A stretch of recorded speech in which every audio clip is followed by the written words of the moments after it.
Good morning and welcome to the Abundant Life Center on this 26th day of January. I'll put the date on my little book. I'm gonna take So I'm notes. going to light the God candle as the representation of one power and presence in the universe. The name you choose to use is welcome here.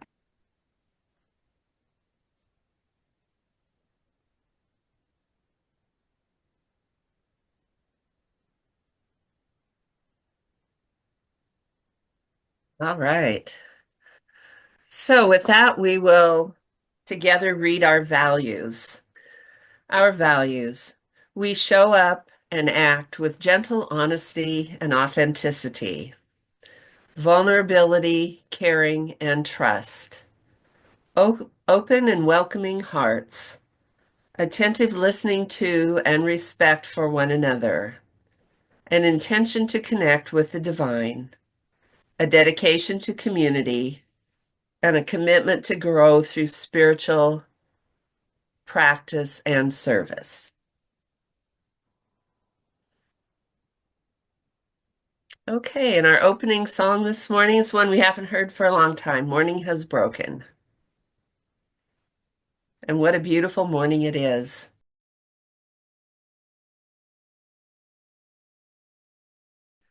Thank you for that. Nice opening.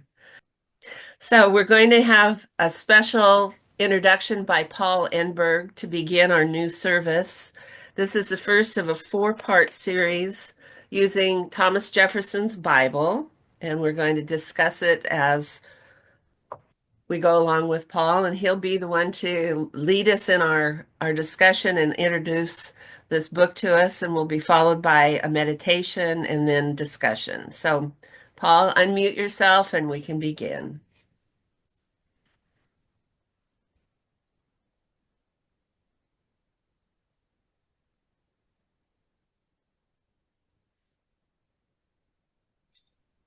There you go.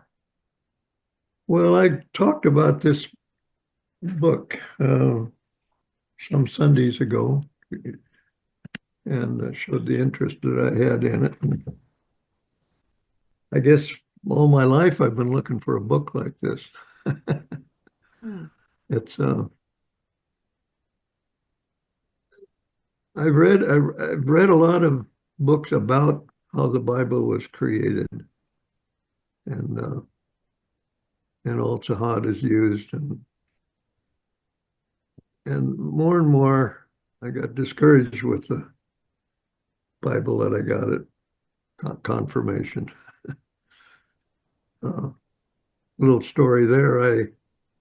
I was even dis I didn't like the Bible then too well, except I wanted to interpret this Bible myself and not have somebody else tell me what it meant.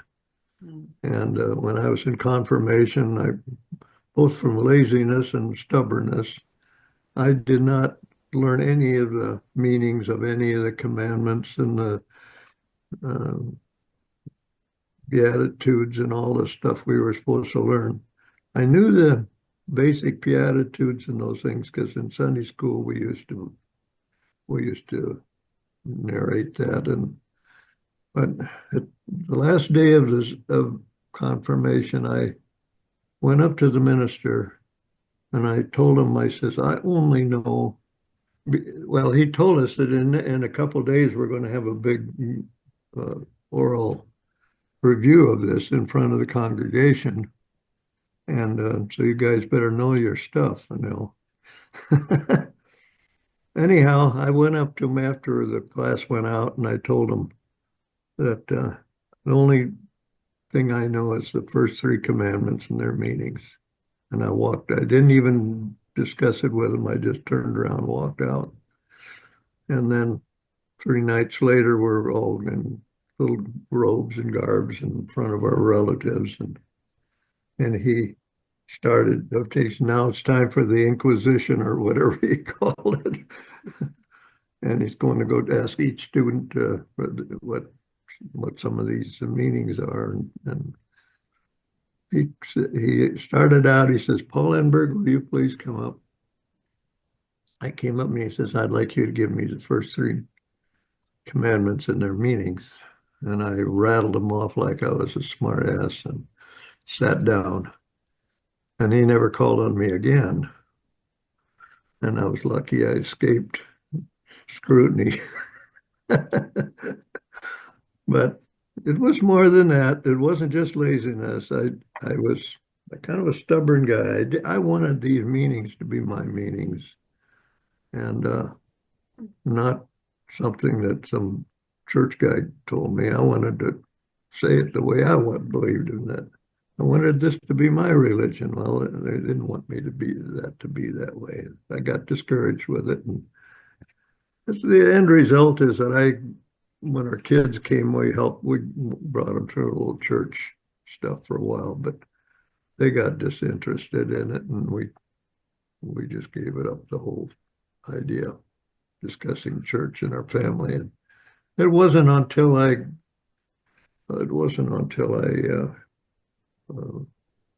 decided to quit drinking that I really started taking interest in the spiritual stuff again.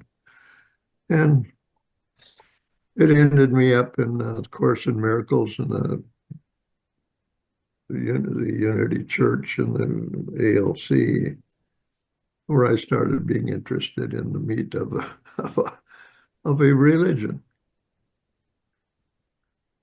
Thomas Jefferson, I think, was kind of like me in this respect. He was dissatisfied with the Bible. When he was a president, he used the old canned Bible, with all the superfluous things in it that he didn't like, but he still used it in his business.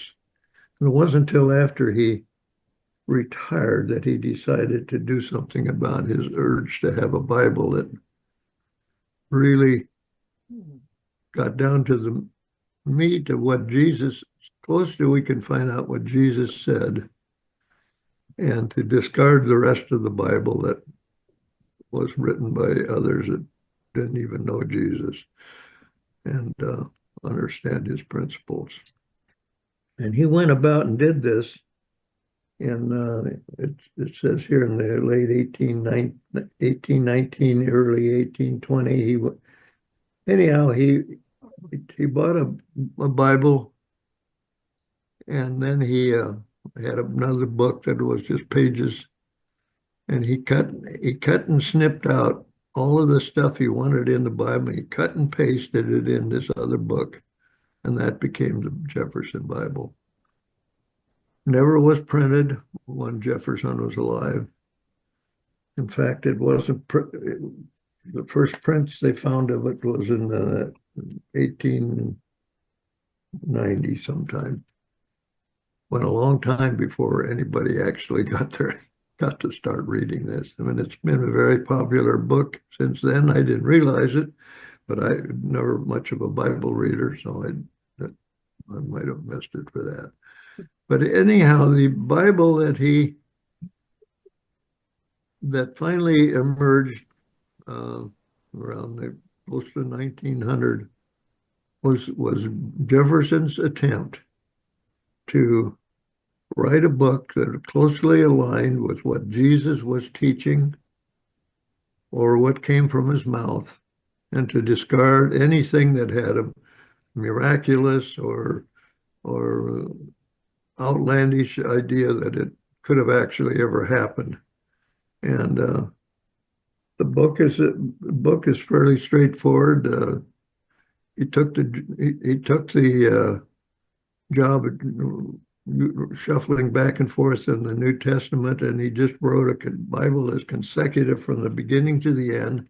You don't have to search different parts of the Bible for the event.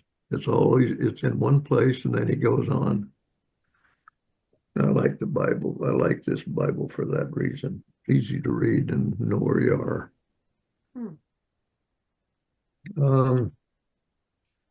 Let's see, there was a couple other things I wanted to point out before I get into the actual Bible. Oh yes, Kennedy said that Jefferson was probably the smartest president we've ever had. And I kind of think he was. I read some articles about Jefferson, uh, particularly the one where when he was sponsoring the um, um, Lewis and Clark expedition, and his thinking at the time. So, but anyhow, Jefferson he knew Greek, Latin, French, and English, and he probably some other parts of other religions. And so he was able to figure out in some of these awkward things that are in the Bible what the intent was when Jesus was alive, and when he was acting. Jesus never wrote any of this Bible. Jesus Jesus at the well anyhow, the first guy to even take an attempt to write anything was Mark, at least the guy that was writing as Mark. Um, about 30 years after Jesus died.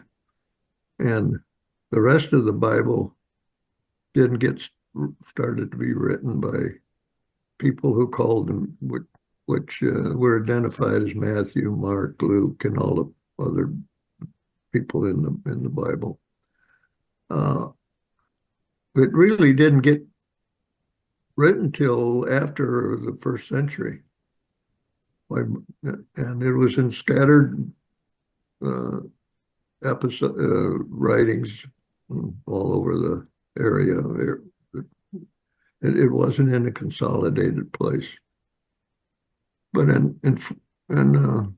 think it was the year 400, Constantine had decided that this Bible might be good for him if it was all in one place. All the stuff was in one place, actually one book. And so he had called the apostles, the Nicene Council of bishops that were representing the Christian church. And he told them to get this thing written so that there is one place for all these writings, and we'll call it the Bible, New Testament. And he says, and so they did that. And then I understand he had them come back a second time because they still had a lot of teachings that were contradictory. In one place they said he was the son of God, and the other said he was just a man. And there was a lot of stuff beyond that was in conflict. And he told them to clean your damn Bible up and then come back and we'll see what you say. So that became the first Bible. Constantine pushed the church into doing that, and it became a part of basically part of the Roman government. Well, that's kind of history of the Bible. Okay, Paul, that's so interesting, and that's a good introduction. Shall we take a moment here for meditation and then continue on with the book discussion? Will that Yeah, work? we're just about ready to get into the book discussion, so Okay. that fits. So, Paul, Eric has a meditation called Receiving Comfort from Jesus by Alabaster Company. So that'll give us all a chance to center and compose our thoughts, and then Paul can lead us in the discussion afterwards, okay?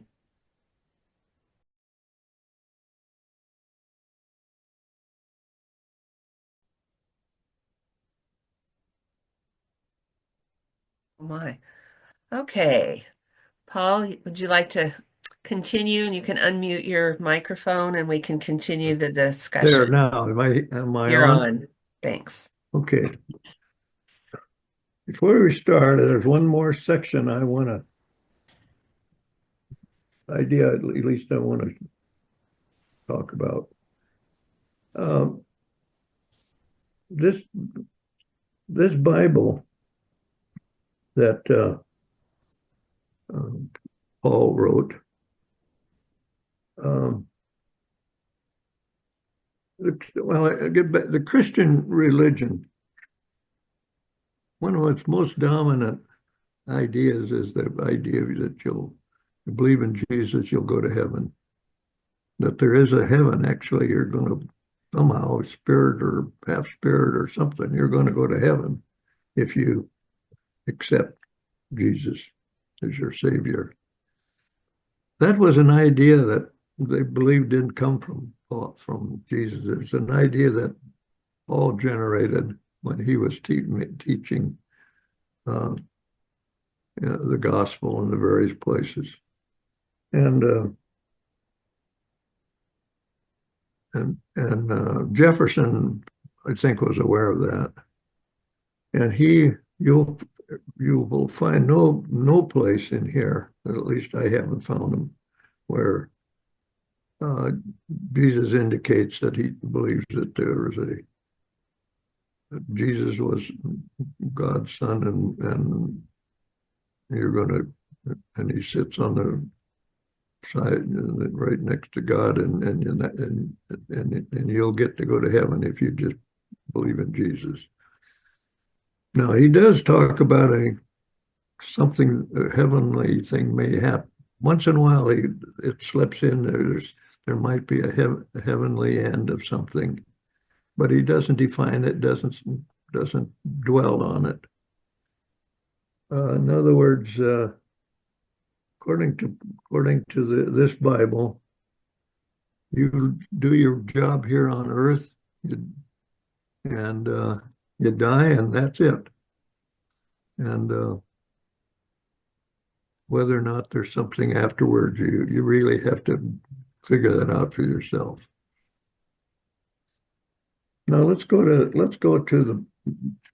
Is there any question about that? That's a real important part of this Bible that was edited out of the original Christian Bible.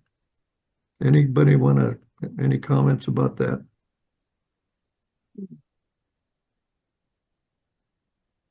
Well, Paul, I haven't read the whole book. I've only read the first section. But I mean, totally ingrained in my brain is the passage, I am the way, the truth, and the light, and whoever believes in me shall not perish, but will have eternal life. So Jefferson doesn't have that in his Bible? That was one of the big ones that he kept out of it. Yes, Yeah, you will not find that. You will not find that verse in this Bible. That was the hook that held the fish. That to me, that's pretty much the crux of Christian belief. For most Christians, they believe that, or they don't go there. Yeah. And that's the way they create cults, isn't it? You have to believe what I believe, or you can't get there. Yeah. Oh, yeah. And it's So Paul, was it Paul's idea then that he put into the Bible as if Jesus had taught that, even though he didn't know Jesus? He didn't even and know. I don't know where it says it, but I'm just reading from this book we have here that they say that Jesus was careful, that he wanted to push this idea, and he pushed it in his ministry, and it got into some of the writings, and it got into John was the primary place where you find the verse, but we don't know who, and we don't know who wrote the book of John. John didn't write it. It was somebody that they identified him later as John. None of the people that are Mark, Luke, all of these guys that are in the Bible are not, the people writing them they're not the disciples. They're unknown people that have later been assigned these names. So, Okay, so that passage is John 14:6 is. and that's not in here. That's been eliminated. Well, let's go to this. Can I ask, hey, does that affect you to that it is eliminated? Do you have a Oh, core? it's been a bone of contention all my life. Here's this beautiful guy that got this brain that tells you how to live a good life and how to get out of dilemmas that you have. And then you're saddled with this idea of having to maybe go to someplace you may not even want to go. No, So that's from your perspective. Yeah, I'm Huh? curious, Kay being brought up on the other side of things, does not, having that exert taken out, does that, pull you inside anyway? So if you told my 16-year-old self that, I would have been shocked, appalled, devastated. But my almost 70-year-old self says, "Oh, that's liberating." Yeah. So You get to decide what happens to you after you die. That's your, let the mystery be. Remember that song we sang one day here that says, "Let the mystery be." We don't know what's going to happen, but I'm okay with that. And that's kind of the attitude in this book. Let the mystery be, and you'll find out if you even have any senses after you die. And go on but focus on a good life here. That's be the good person here. Love your neighbor as yourself, and do good works, and you'll be a happy person, more fulfilled. That's the message that comes through. Let's go to any other comments? I don't want to dominate this if somebody's got some ideas. I think your subject matter included the birth and early life. Now, there's in Jefferson's Bible, there's almost no early life. Yeah, I'm just going to get to that You first. haven't mentioned that yet. I'm going to get to that right now when we're done here. When we're done, but I want to get to the Bible itself. No, that's what you're dealing with, and then we find can it here. chat about what's The in page, it other the than page that I want to go to is 59. This is the Jefferson Bible right here. Everything in light italics are always the Bible, and then the author explains some of the ideas in that chapter that we just read. That I like this because there's sometimes you read this and it kind of has double talk, it seems like, in it. Although Jefferson, I think, helped some of that. But this way you get at least one person's idea of what some of these conflicts are and how they're dealt with.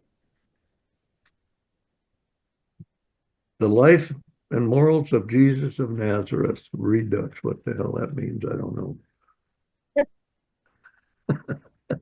What does redux mean? Anybody? No? restated. Oh, thank you. Restated. Okay, real good. It comes from the re-illuminated kind of anyway. Yes, thank you. Now, I'm not going to spend my time reading a lot of the Bible, but there's a few places I think it's nice to just hear it. And this first half a paragraph here is very significant, I think. And you'll hear some of the message from the past. And it came to pass in these days that there went out a decree from Caesar Augustus that all the world would be taxed, and all went to be taxed, and everyone into his own city. And Joseph also went up into Galilee, out of the city of Nazareth, into Judea, to the city of David called Bethlehem. And I figured out from some other passage here, it was about 80 miles from where they were from Nazareth that they had to plod along, and Mary had to plod along with a big pumpkin in her belly. Okay. And Joseph went up in the Galilee out of the city of Nazareth into Judea in the city of David called Bethlehem, because he was of the house and lineage of David, to be taxed with Mary, his espoused wife, being great with child. And so it was that while they were there, the days were accomplished that she should be delivered. And she brought forth her first unborn son and wrapped him in the swaddling clothes, laid him in the manger, because there's no more room for him in the inn. And when 8 days were accomplished for the circumcising of the child, his name was called Jesus. And then when they performed all these things according to the law of the Lord, they returned to Galilee. There's your Christmas story, guys. There's think of all the stuff that's been eliminated here. They go to this place, they take care of the circumcision, and they go home. That's the ceremony. And a lot of people will miss all the fun you have with reading the Bible and turning it into a Christmas pageant. But that's the way Jefferson looked at it. And if you go on a little further, it says they returned to Galilee, to their own city, and the child grew and waxed strong in spirit. And when he was 12 years old, boy, we jumped to 12 years old already. A lot of missing stuff in there, I guess, but they didn't think it was that important. And when he was 12 years, they went to Jerusalem after the custom of a feast, and when they had fulfilled the days as they returned, the child Jesus tarried behind in Jerusalem, and they lost him. And supposing that he was with them, they went on a day's journey and then sought among them their kinfolk and acquaintance. When they couldn't find him, they went back to Jerusalem seeking him, and it came to pass after 3 days hunting around, they found him in the temple, sitting in the midst of the doctors, and they were asking questions, and they found out how smart he was. And that's a lot of New Testament that's in that paragraph. Any questions about that? That really sets a tone for the whole Bible. I just want to What's not comment. there? Yeah, because I've always kind of had that impression that they were listening to him, but that's not what I'm reading in this version. Am I misunderstanding? They heard him, were astonished at his understanding and answers. It's kind of confusing. He was sitting in the midst of the doctors, both hearing them and asking them questions. That's not like answering. But then the next sentence, I guess, says, and all that heard him were astonished at his understanding and answers. So it's kind of interesting. Yeah, he was dialoguing with them, and he showed them how smart he was. Now there's a lot of New Testament that gets cut out here, at least with the cut and paste thing. There's a lot of it gets cut out. I think it's odd that his parents didn't notice that he was gone for 2 days. Yes. Yeah. Well, he was 12 years old. I remember I used to be had a lot of freedom when I was 12 years But old. if you were traveling 80 miles, they didn't notice. Apparently, it was with a group, Yeah. kinfolk and other. As it says, I think it used the words as it was, some custom or something like that. It was 12. as was the custom of the feast. So there's some religious festival, sort of maybe like going the pilgrimage to Mecca for Muslims, something like that. You maybe Something like didn't do that, it yeah. every year, Or but maybe like New Orleans during that festival. You could lose track of your kid and even though you knew yeah, he would be relatively safe no matter where he was because the group was of a like mind. Yeah. yeah, Uh, yeah. the author of this book says that there's many scholars that don't think that the Christmas story even happened. They were in Nazareth. They never went to Bethlehem. I don't know if that's true of this passage, but um, apparently it's not all that important to the There's a message. essence of the New Testament. Right. It's not in Mark. Yeah. Yeah. I mean, that's true. So we got it. We went and got lost. So what? Well, I think Luke put it in as an example that this young man, boy, uh, was uncommonly astute And he and offended. probably uncommonly uh, driven to think about God. Like a lot of people do, and they start questioning what they're being taught in Sunday school as they get older. Yeah. Yeah. I mean, and 12 is a common age for that. So, so, this has a little whiff of truth to me for that reason. It enhances the story, doesn't it, about Jesus, who he was. Yeah, yeah, he was a passionate um follower of spirit. Yeah.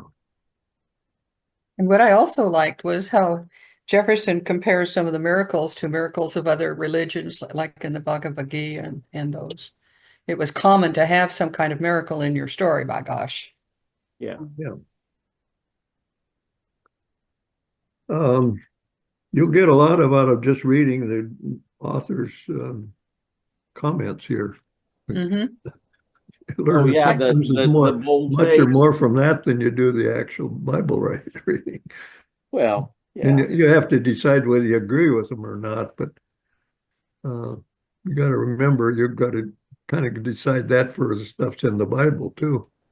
Well, it makes the book rather a conversation Yeah, between you and the author of the annotations. Yeah. You get to reflect on their perspective as well as the words from the Bible. yeah, kind of. If he was alive, he'd be defending his position, and then we'd learn from something like that. So we And it we have was to speak for him and either defend or agree, disagree with them. well, I found I got more from it when I read it aloud. Yeah, Really? That was interesting. Like, I can't pronounce the names of these cities. Why can't I pronounce the name of these cities? I'll have to go look and find out how they're pronounced. now he mentions Mark in here. This is the author does in his writing. Mark, the first Bible writer, 30 years after Jesus' death, doesn't mention Jesus' birth. So he's introducing well,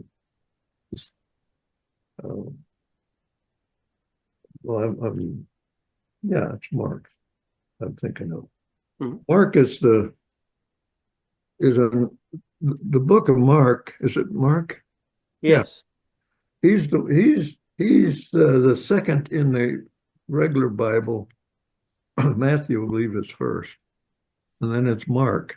But chronologically, Mark should come first in the Bible. He was the first one that. How do we know it was 30 years after Jesus' death? We don't. And you have I to, took yeah, I went at the University of Tulsa, had to take a religion class and they, you know, this they're I forget what denomination. I think they're Methodist. Um, Not certain, but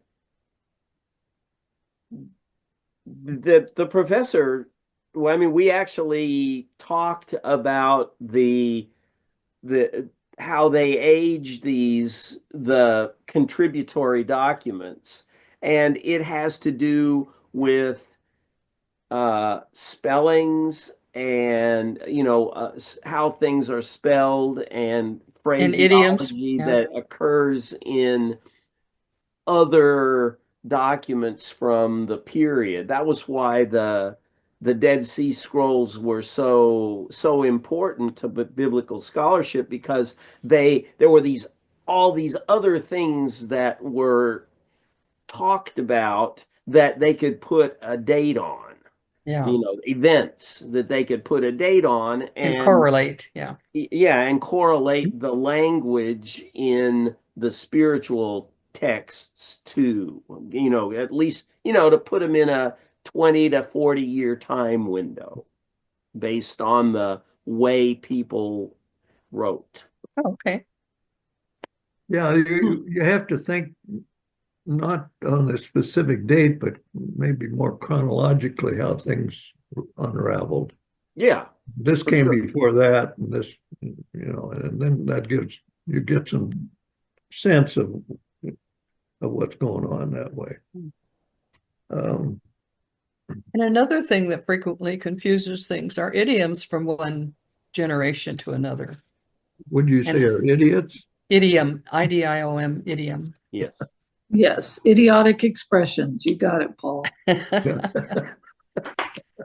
Because right now, every other word is like. Well, like this happened, and I think that like my brother thought that, and one of the guys at work came to me and said, "I think we've got like a problem," and I said, "Oh, like a problem, but not a real problem." Anyway, that's always irritated me. Okay. Well, I'm going to go ahead here into page 62.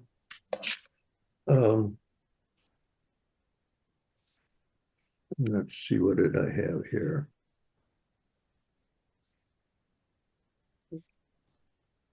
Yeah, they oh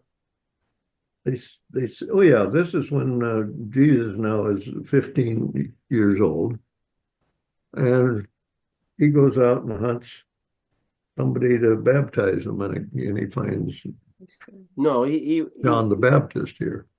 It says here, not that he was 15 years 15th old. year of Tiberius' reign. Oh, okay, it wasn't it. Yeah. Jesus, So he might have about been about 30 of the 15. Common Era. He Here might it have been. says Jesus was about 30 years of age. Yeah, this is his early age, though. But he's starting to, this is when he starts taking charge of his ministry in his, to the world. But he goes down and gets baptized by John the Baptist.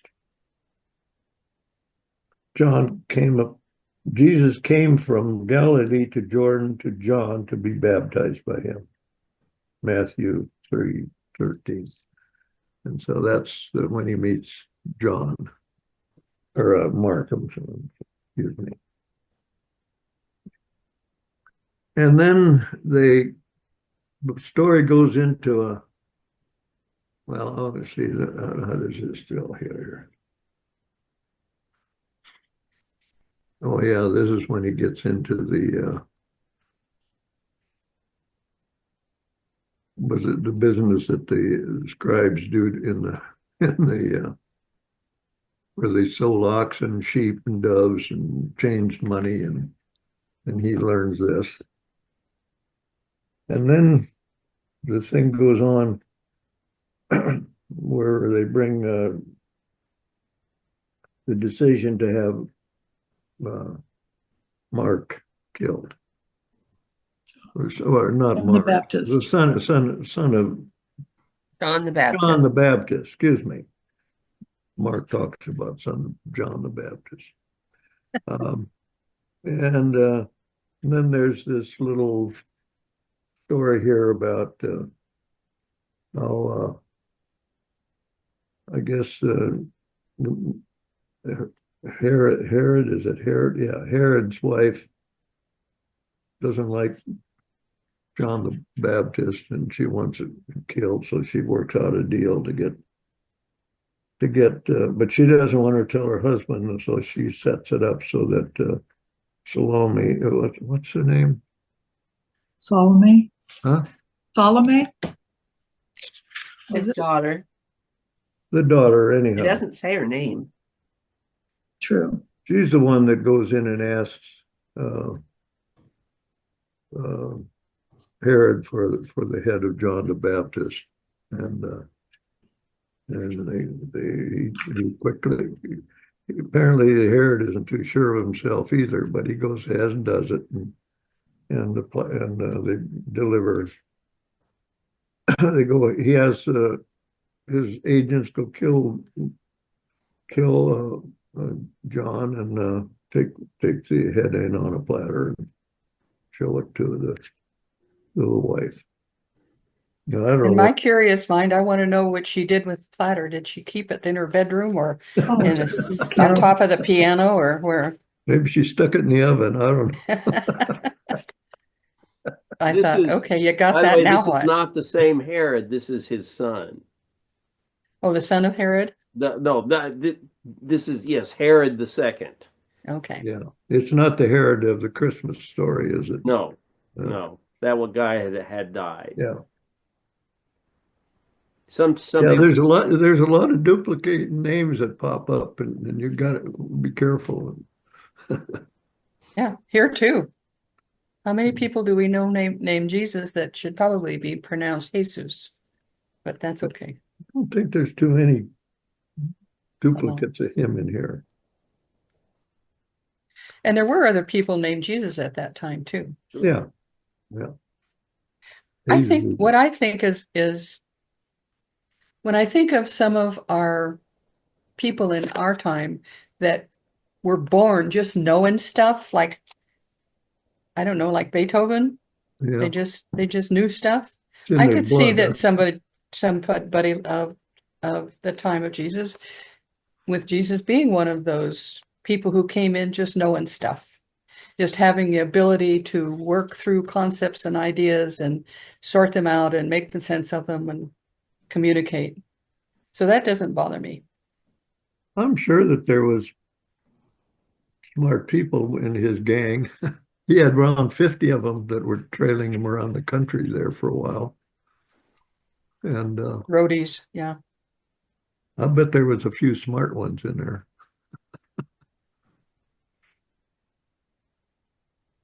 And well, going the there. apostle Matthew was a tax collector, right? So he had to be literate and responsible. And, I think that's about all that's in that section that I mean, you can get more out of these things if you keep rereading them, but that's what you maybe want to do sometime. Let's see here.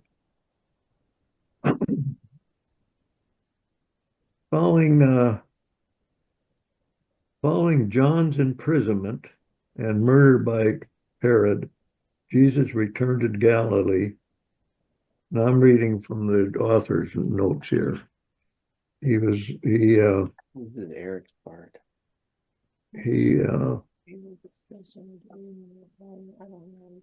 See what I say. Well, I know one thing, he was challenging some of the absolutes of the Jewish religion at that time. Yeah, That was fun to watch. yeah.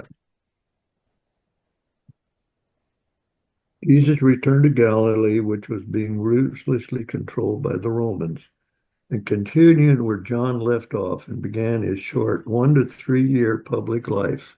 I think that's a very important thing. I didn't realize that. And I didn't never see that statement in the Bible, but Mark or Jefferson figured that out, I guess. Mark especially relayed the early Christian community sentiment of the eminence of Jesus as an extraordinary prophet of many of his day.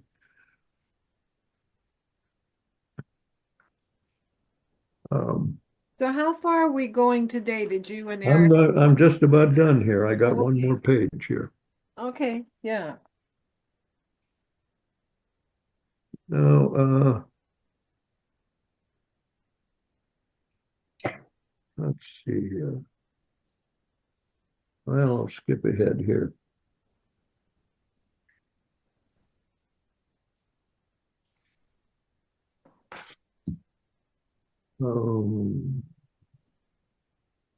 Here's a little episode about the eating of on the Sabbath.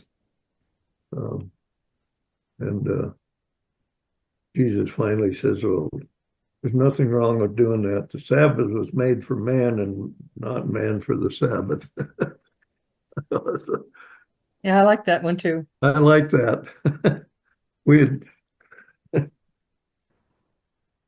to get a lot of this just common human existence into these things, and we get them mixed up as being spiritual guidance or something.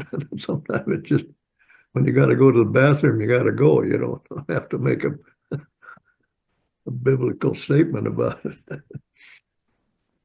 That's why I read that. The one part where I thought he was like a cult leader, where it says the primary element of leadership, followers, of course, and the point here is Jesus attracted devoted, often poor, destitute followers, showing that his message filled a need and had taken root. So these people were needy, and he was providing that kind of need. And that's the way cults get started too, with people Yeah. not feeling they're good about themselves and nobody loves them. And then the guy comes up and says, "I love you, and this is what you have to do, and I will continue to love you, by gosh." Yeah. And this next, and I guess my last paragraph, has to do with who are his disciples. And here it says he went up on the mountain to pray, continued all night in prayer of God. And it was day, and they called his disciples to him, and he chose 12, whom he named apostles. Simon, whom he also named Peter, Simon Peter, and Andrew, his brother, his brother, James and John. I thought James was his brother. I guess Andrew was, huh?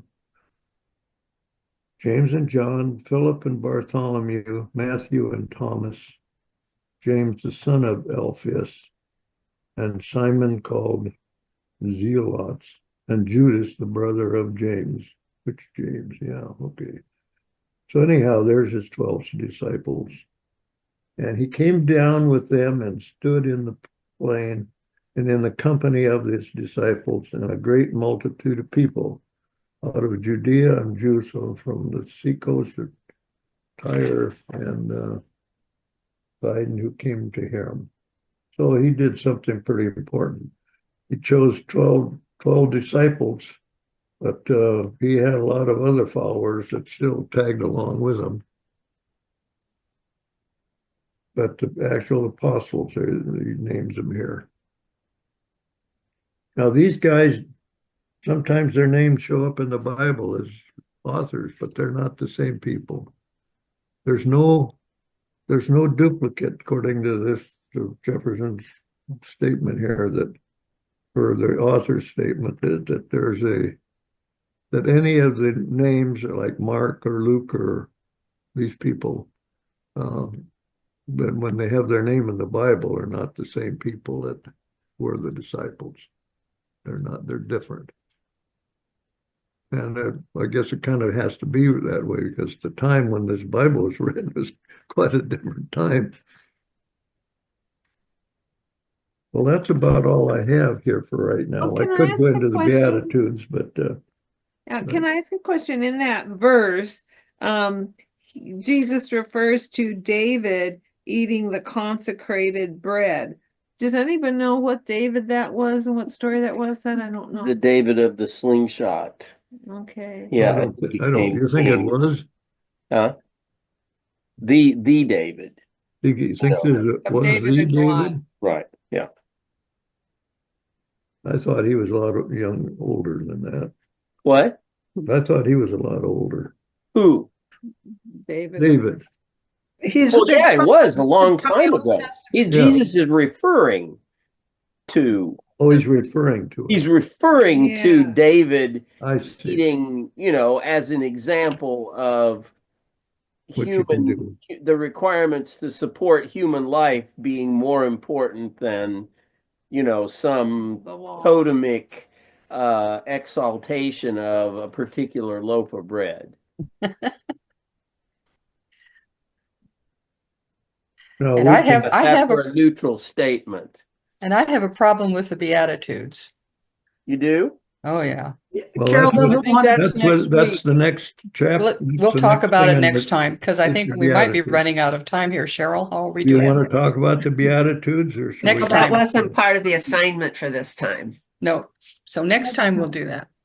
Carol Okay. doesn't want to be meek. Well, I don't mind people wanting to be meek, but just don't tell me I have to be. Well, I'll just say He doesn't say you have to be meek. He says if you are meek, you will be blessed by God. You will inherit the earth. Yeah, and that's part of letting your cult followers know that you're special. Yeah. I've got this cult thing going in my head, don't I?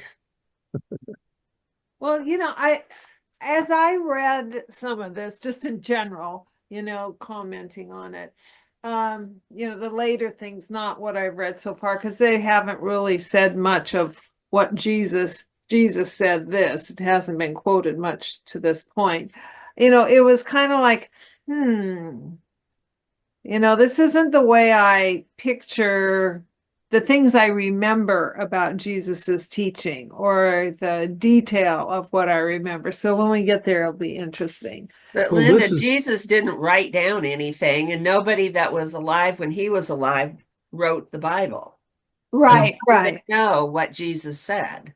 No, Well, no, but I just, from my biblical study, I tend to think that, I don't believe in the whole deification of Jesus and the died to save our sins and believe and you will have everlasting life, but rather more in the, I guess, what do I say? I would, in my mind, I'm thinking I would say, I tend to more believe in what he taught, but I'm not finding that I necessarily do as I read this.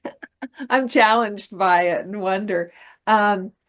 So I think really what I think I believe in is his message of love, and forgiveness. I think that is what I have, grasped, and doing and kindness and doing good, more at the generalized level. So we'll get into details, but I just comment that that's one of the things that has really kind of surfaced for me overall as I read this.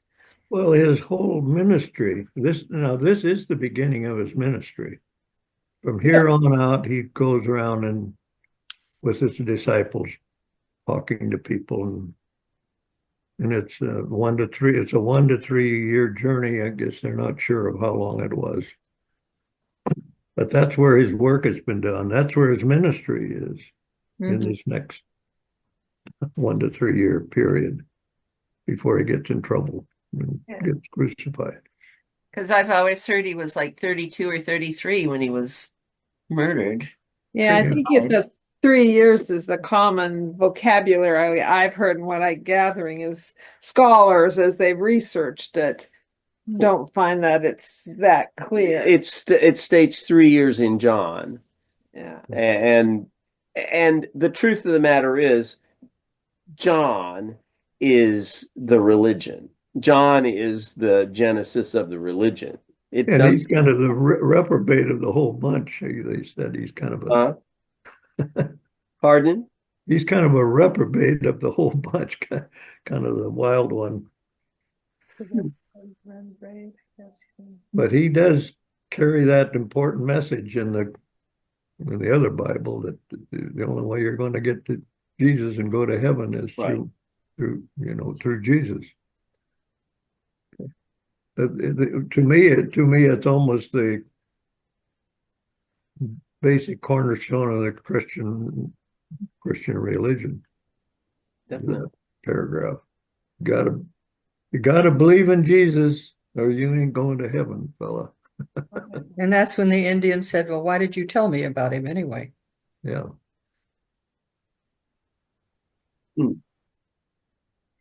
Okay. Thank you. Thank you, Paul. Yeah. Thank you for getting us going on this study of the new book of the Bible, the new Jefferson Bible. So next time, is it Eric or Ananda? Eric, are you doing the next segment? Right. Yes. So have you determined which pages we'll be covering? We were 59 to 67 on this one. No, I have not. Okay. So just keep reading then. Yeah. Where do you think you're starting? I start at the Bethany. Oh, I haven't. I don't know exactly Okay, which page. Bethany. What's Bethany. The triumphal entry. Okay, so up to his entry into Jerusalem. Yeah, So right. we'll Well, take- I'll coordinate with you, Ananda. Okay, great. Nice. Okay. We need then don't we have a fourth Sunday, which is how did this affect us, and what have we Linda, got? are you doing the last Sunday? Huh? Yeah. Isn't Linda doing the last Sunday? Yes. What's the topic? I forgot. Jesus' Wrap up the crucifixion, I book. expect. Yeah. We'll define it as we get there. Yeah, Exactly yeah. what we want to be talking about. Good. Linda, I thought you were going to talk about what Christianity might have been if this annotated version of the Thomas Jefferson Bible had been the basis that it was built on as well. That was one Okay. one Well, thought okay. that was brought up. Excellent. How this could have shaped Christianity differently. Well, Yeah. this obviously is not Christianity. No, but if this was the book that did shape it, what would it look like? I think it's what. Oh, that would be interesting. Yeah. Yeah. Huh. Well, to me, it seems kind of obvious that we'd have spent more time loving our neighbors than we would trying to figure how to get into heaven. Or trying to convert our neighbors to believe like convert our we do and neighbors that killing them we're because right. they Yeah. don't. We wouldn't spend so much time trying to convince them that we're right, that we'd be loving them more. Well, Well, Linda, yeah. you don't have to follow up because he just wrapped it up. I'm sure there'll be a few more thoughts. Oh, good. Good. I'm sure we'll Okay. hear more too when Arlene gets her books. We'll be looking Yeah. forward to that. Yeah. Good. Okay. Well, thank you all for your participation. Thank you, Paul, for leading this discussion today. And it's a juicy topic that I'm sure will get even juicier as we go along. So we're having a closing song by Daniel Nahmod, I Will Follow You.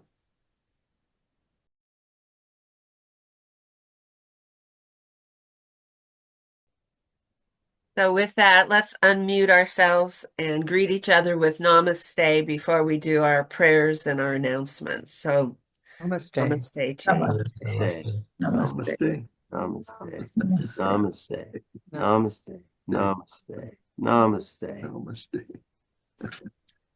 Okay, and just as a reminder, we are an independent spiritual community solely supported by your gifts. And if you choose to support our ALC community, we have a website and an address that we send out periodically to remind you. So for that, we thank you. And so it is. I see Tom visited here today. Tom. Oh, Yeah, Tom, right there. Oh, Thomas Jefferson's in our Thomas Jefferson. Oh, He's smoking a pipe there. yeah.